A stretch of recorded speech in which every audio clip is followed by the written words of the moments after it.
I'm going to go live.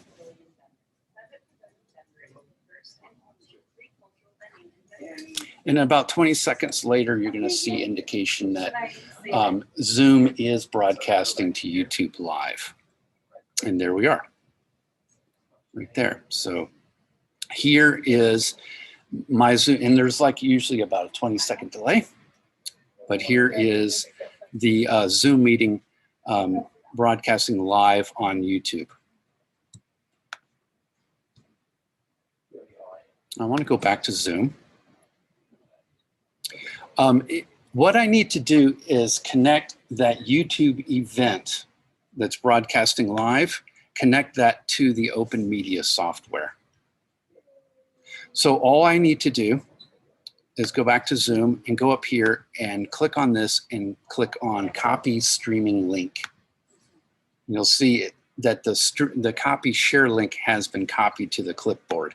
That is the same as here in YouTube clicking on this and copying this. It's this URL right here that is unique to this YouTube streaming event. Now I want to go, I'm sorry, can you repeat that, please? Yep, absolutely, absolutely. On Zoom, it's in the upper left-hand corner. And you'll see this live on YouTube. You just click on the little arrow there and go down and hit copy stream link. All right, then I want to go back into open.media. All right, here's my city council meeting. I want to open it up.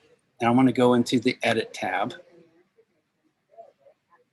And what I'm going to do is paste that YouTube link right there on that video URL block. And just scroll down and hit save.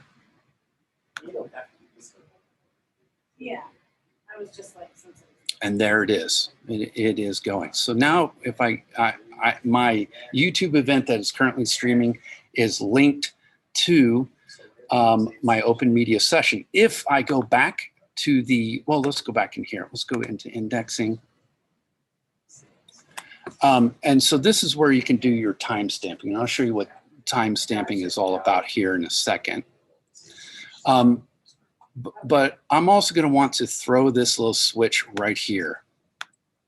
Now what this does is, remember earlier I was showing you the front end side, what your constituents are seeing. These little buttons, if I throw this switch, it's gonna turn this city council meeting blue. So if I hit a refresh here,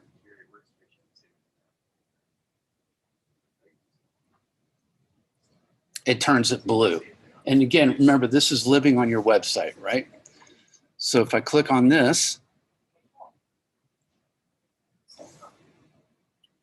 there it is. Here is the Zoom session currently going on. So that's the live video with the agenda right below it. So as it stands, you know, the video is streaming live and it's on your website. Great. So I want to show you all the time stamping feature, and just to make sure you all understand what this is, the purpose of this. I'll show you the Colorado channel here, which is it's the Colorado state government, and they use the same software here. If I open up any one of these sessions,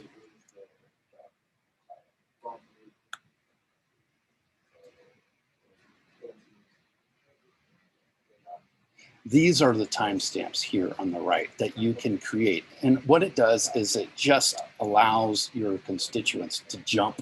It's kind of like a jump point to get to the point of the session that is of interest to them. So, say, for instance, Senate Bill 240 or whatever it may be.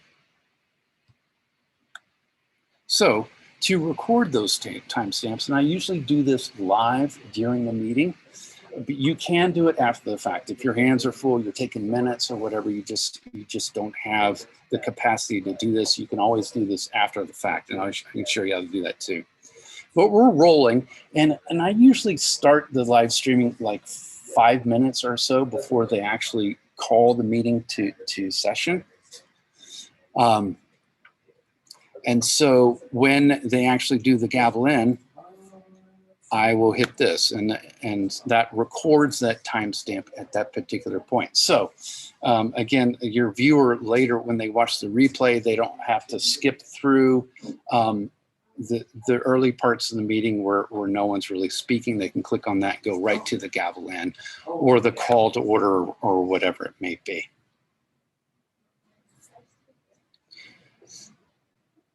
And let's say, they can skip around. So they say they skip to second reading of bills. They can click on that. And all this is doing is just recording the time during the live streaming event that this event actually happened.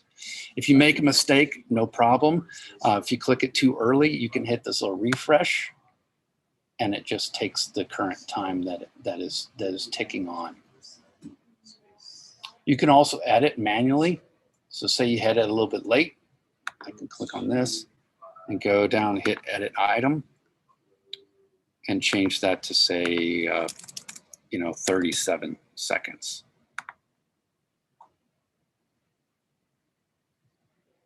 So yeah, during a typical meeting, again, I usually do this live. And, when they announce, okay, item number 8, that's when I'll click that little timestamp. Does that all make sense? Great. Excellent. And that's usually, that's basically how you get a meeting going, and what my typical workflow is during a meeting. That's typically what I do. Now, say the meeting is done.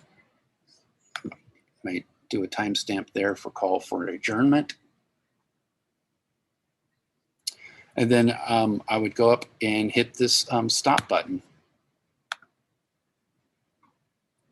Now you notice when I hit stop, it